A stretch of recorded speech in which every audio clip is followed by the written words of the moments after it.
just wanted to talk a few minutes and just come on live with you guys.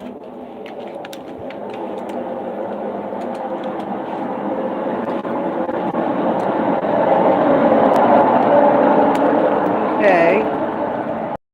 I'm thinking about my dad had schizophrenia. Just being around a person with schizophrenia. I guess it's, yeah, about your thoughts in your mind. Your fantasies, your daydreams and your fantasies. My point of view is not completely perfectly correct.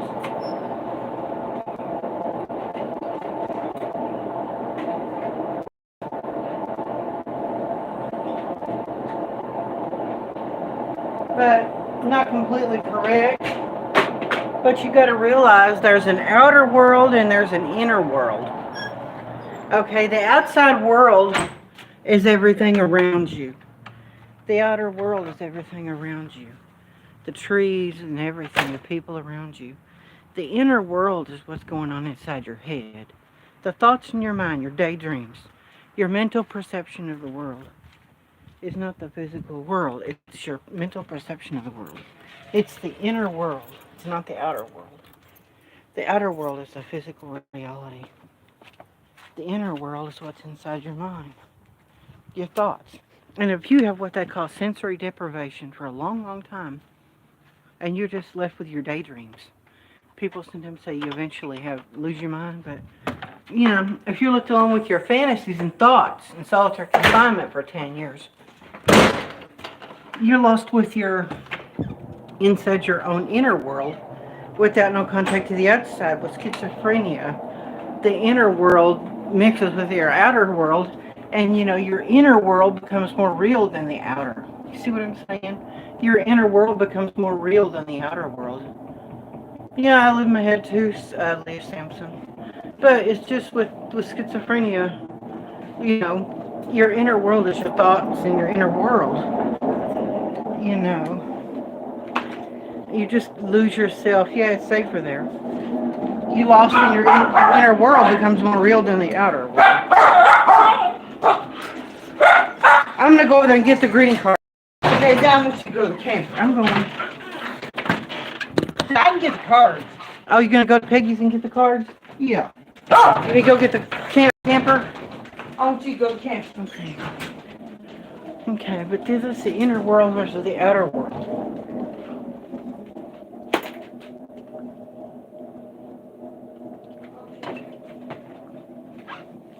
The inner world versus the outer. Your inner world is your thoughts and stuff like that.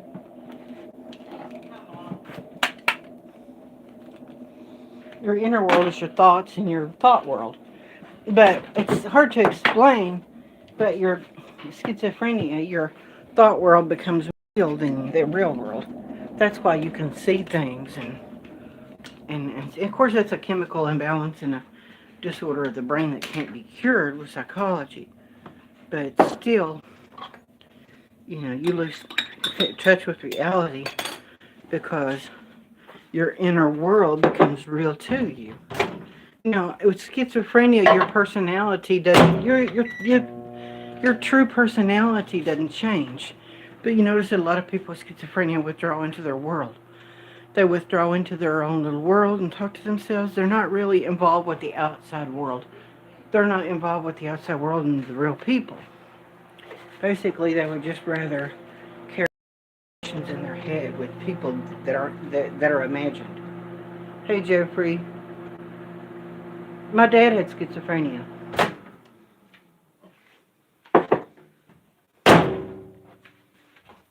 Jeffrey. My dad had schizophrenia. So, that's my interest in it. I spent part of my life trying to understand it. Do you understand what I'm saying? I spent my youth.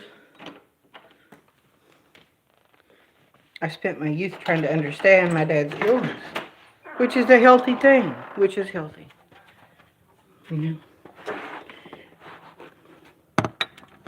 A healthy thing to be aware. It's a good thing to be aware of schizophrenia mental illness. It's good for us to be aware of what other people go through, you know. Not just to forget the people, you know. Forget what they went through in life, you know. It's important that we don't forget what they went through in life. It's important that we are aware of their lives and struggles, and the struggles aren't in vain, you know. The struggles aren't in vain. People with schizophrenia, bipolar, any kind of disorder, you know. I mean, it's important that their struggles aren't in vain. It's important that their suffering is not in vain. None of it's in vain, you know. The things they go for is not in vain. It's not in vain. It's important that what they go through is not in vain. That what they go through is, you know, people take an interest in it, you know. Taking this interest in understanding the situation, understanding what the people went through and go through.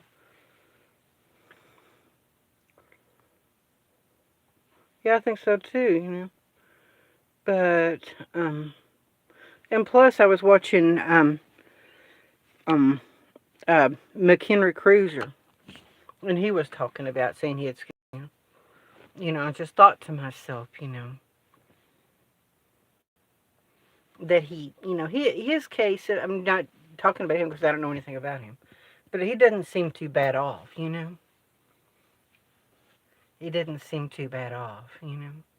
He didn't seem bad off, like he's not that way. He's not that bad off. McHenry Cruiser didn't seem that he's that bad off. If he has schizophrenia, he's not that bad, you know. My dad was pretty bad. When my dad had schizophrenia and had a nervous breakdown, you know, he went off the deep end. That's what he did. If you've seen people with schizophrenia that have gone completely over the deep end, that's what you call, you know, you really lose track with reality. You lose touch.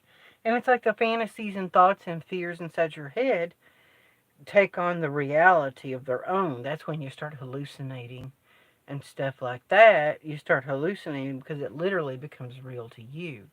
Your fantasies literally become real to you. They become real to you because your fantasies literally become real to you because your fantasies in your mind, your thoughts literally become real because your brain loses this ability to tell the difference between fantasy and reality. It loses its ability to do that. And you know, you fascinate about your late father. Maybe your father died and he's in your mind, you know, he can talk to you in your mind, but then he becomes real enough that you actually hear his voice. Literally, out loud, hear his voice.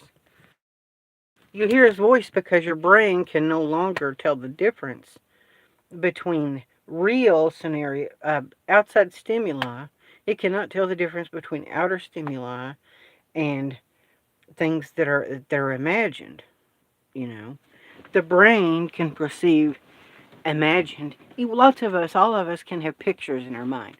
We can think about things and form pictures in our mind. I think it's called word pictures. Oh, okay, yeah. But, you know, he's got my support, you know. McHenry Cruiser has my support, totally. Because, you know, he has schizophrenia. My dad had schizophrenia. I understand, you know, living with someone like that. And understand that people can have a taboo about people with schizophrenia. People sometimes have the idea that you're talking about some kind of a psycho person. Somebody that can have a knife, you know, and carry a knife and wield a knife, carrying a hatchet, just like in that movie Sling Blade, just like in that movie Sling Blade. And he was staying with those people, that Doyle guy, the evil guy, the mean guy, and then Doyle and the woman was in bed, and then Doyle woke up in the middle of the night with Carl standing over him with a hatchet, with a hammer. Carl standing over him with a hammer. Crazy stuff that goes on, you know, that's what people think. But that's a perception people have in their minds, you know. It's not really true. It's just a perception in our minds that we got of people. People with schizophrenia. We think of someone who's dangerous. And they're not really dangerous. They're just people, I do too, But the whole point is that people with disorders like this, they're just people who. I'm a daydreamer. I'm a daydreamer. I daydream. But when I daydream, what happens is, you trance out in a classroom, a college lecture. You're at a boring college mathematics lecture in a college. You get so bored, you drift off to think about being in a boat out on the lake. I'm in a boat out on the lake. Now, with schizophrenia, I might drift off into that daydream about being in a boat on the lake, in a motorboat on the lake, and then I can hallucinate and literally hear the motor of the boat. You see what I'm saying? I can literally hear the boat motor going. Literally hear it, and I lose track with where I'm at. And I could actually think that I was actually literally at the lake because it's in your mind. Your fantasies and daydreams become real. Your dreams and daydreams actually become real to you. And you can't really tell the difference between your daydreams and the external stimuli, what's around you. You really can't tell the difference sometimes. That's the issue. Yeah, I put things off too. But, I guess my dad was the kind of person he really, I don't know. It seems like, honestly, schizophrenia, they say, affects people with high IQs more than low IQs. It actually affects people with a high IQ more than a low IQ. I don't know if my dad really had his IQ tested, but at one time he said his IQ was 135. So 135 is pretty high for an IQ, and that's what he says IQ was. You know, but a person that's an IQ of 135, they're pretty smart. And that schizophrenia affect people with intelligent brains. There's a movie you can go out and find online. It's called The Beautiful Mind. The Beautiful Mind. And my uncle, my dad's brother, told me about it. Told me about the movie, A Beautiful Mind. You know, and A Beautiful Mind is a good movie, and it's about a college student that has schizophrenia. I'm too conscious of my surroundings to block things out.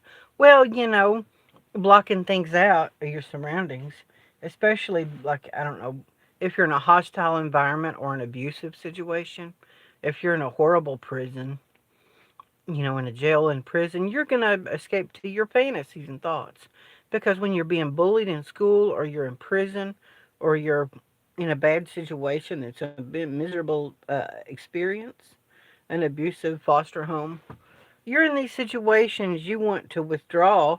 And as a child, especially when you go through this stuff as a small child, you develop an imagination because you have to have an escape. You can cultivate a strong imagination.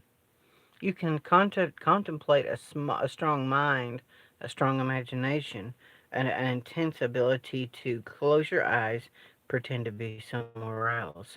Some people are really in tune with their surroundings. And people that are completely in tune with their surroundings, they're not going to get schizophrenia as much because they are in tune with the surroundings and the things around them. But those of us like to daydream and think, like me, you growing up in abusive environments, like an abusive foster home, we imagine things. We come up with scenarios in our head, especially kids that have been alone to play with themselves alone. They pretend stuff because they have the children that are alone. It's good for children to be alone some because they can develop the ability to pretend. You give a kid everything that they need. You give a kid everything they need to enjoy themselves. They have video games and everything that the scenario is put right out in front of them with a TV set or with a video game. The scenario is laid right out in front of them, but that's not good for development when you have everything, laid out in front of you. When everything's laid out in front of you in video games and TV, you don't have to cultivate your imagination to pretend. If you just give a kid a box, cardboard box to play with, that's the best thing you can do for a child in this world. Give them a cardboard box to play with. Tell them to pretend. Tell that child to imagine. Tell that child to pretend that they're playing in a fort. pretend, make it into a car and give them a Sharpie. Make, draw windows in that cardboard box. Get a big box that a kitchen stove came out of. A big kitchen stove cardboard box. And make it into a house. And design the house out of a cardboard box. You can play with a cardboard box and as a child develop your sense of imagination, develop your sense of innovation, innovativeness, ingenuity. We have innovativeness and ingenuity because we're left to our imaginations. We're left with, that's why, in a way, books are better than movies. They're more educational and better than movies because when you read a book, you don't have pictures laid out in front of you on a screen. You have to think, your brain has to think when you read a book. Your brain has to think to imagine what it looks like. If you were going to watch the movie,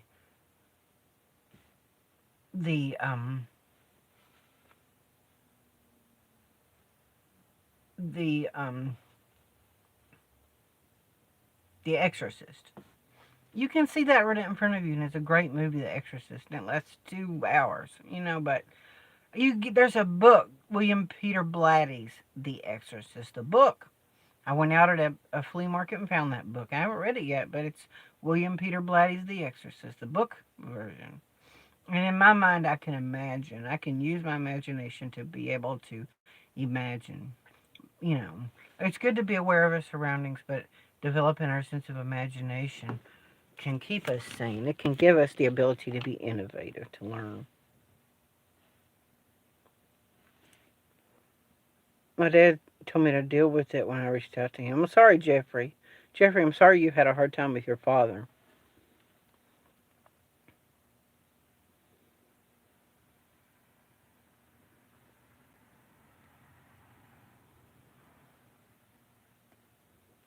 When your mom died in my 30s. It's still a lot to deal with it. That's bad, Jeffrey. I'm sorry your dad things happen that happened to you. Bit alcoholic. I learned to physically get out of the situation. I got my brother in a neighbor's house when he was started in. Yeah, I'm sorry, Leah Sampson, when your dad was the way he was. Leah Sampson. Sorry to hear that. Bad. We all grow up with bad stuff. My dad too. I remember walking to my neighbor's house as a child, wondering if my mom would be okay. Lots of abuse. Yeah, it's bad. This abuse is bad stuff. I'm sorry you all went through it. Sorry y'all went through stuff.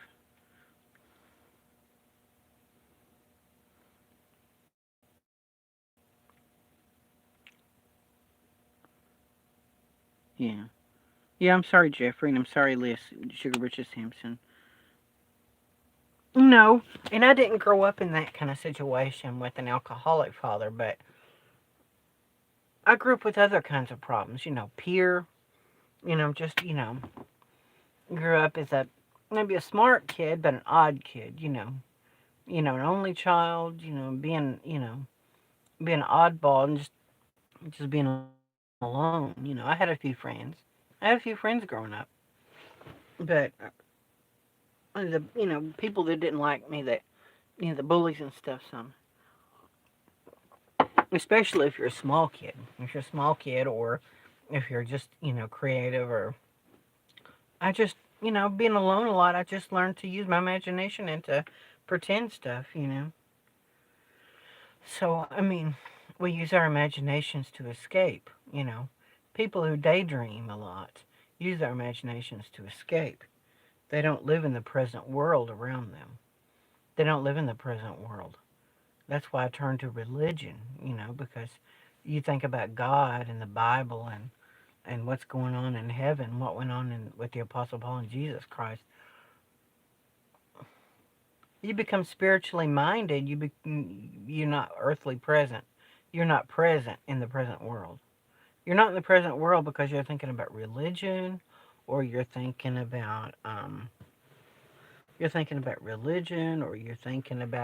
God, or you're an artist or an inventor.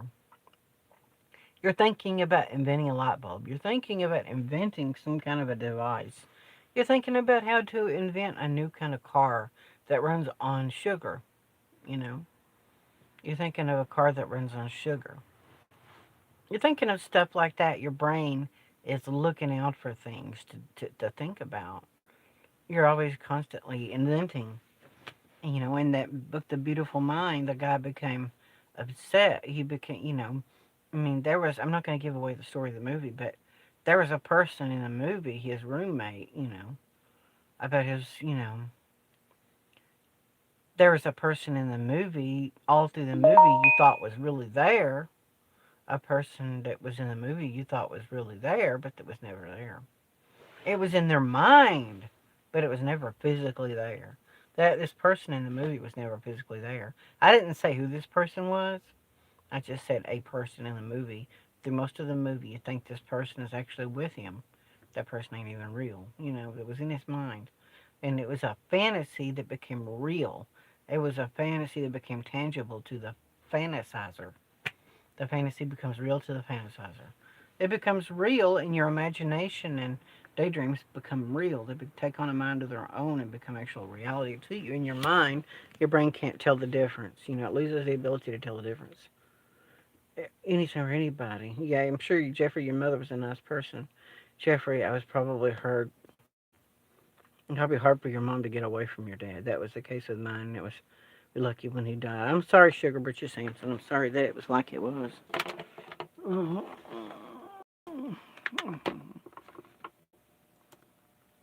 And all of us are the people who had problems growing up in their lives. With the things I went with, like Tasha talked about, For whatever the day throws your way, there's Freshly. Chef-made meals delivered fresh, ready in just 3 minutes. Nutritionist design, full on delicious.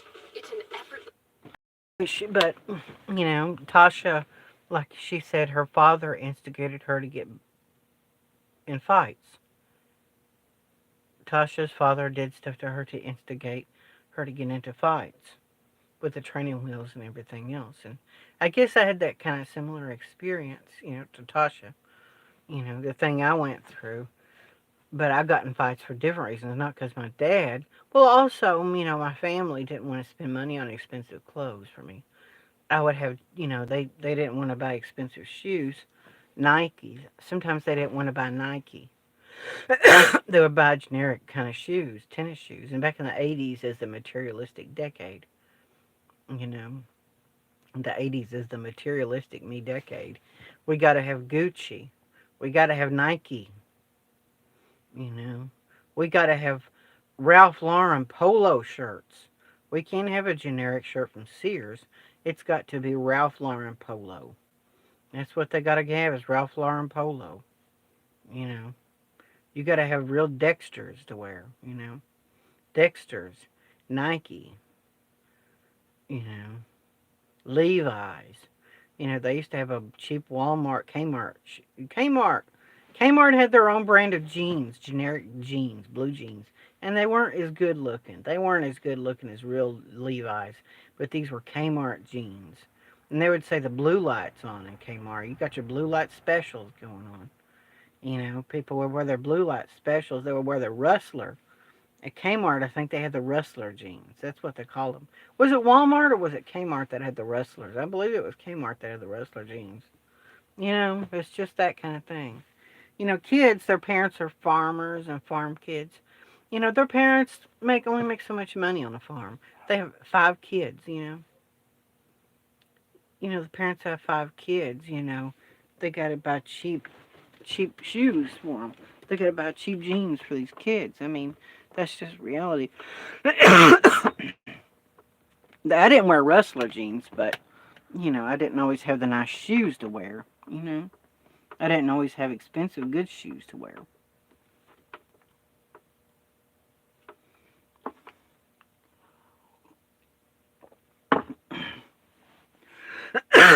But that's pretty much that. Molasses. I'm sorry again, Leah Sugar Butcher Sampson. I'm sorry, Jeffrey. I'm sorry y'all had a hard time with your, parents, fathers, and stuff. You know. Molasses Murphy is on. I'm gonna go over here to Molasses Murphy and watch her. I'm gonna go ahead and cut this stream short, but I will be with you guys later, and I will maybe do a Wayne's Wonderland today for you guys when I go over to Wayne's. So I've been looking up some things about the guitar and how to, do chord progressions and learn about chord progressions. Okay. Bye, Jeffrey. Bye, Leah. Catch you guys on the flip side. We'll see you later.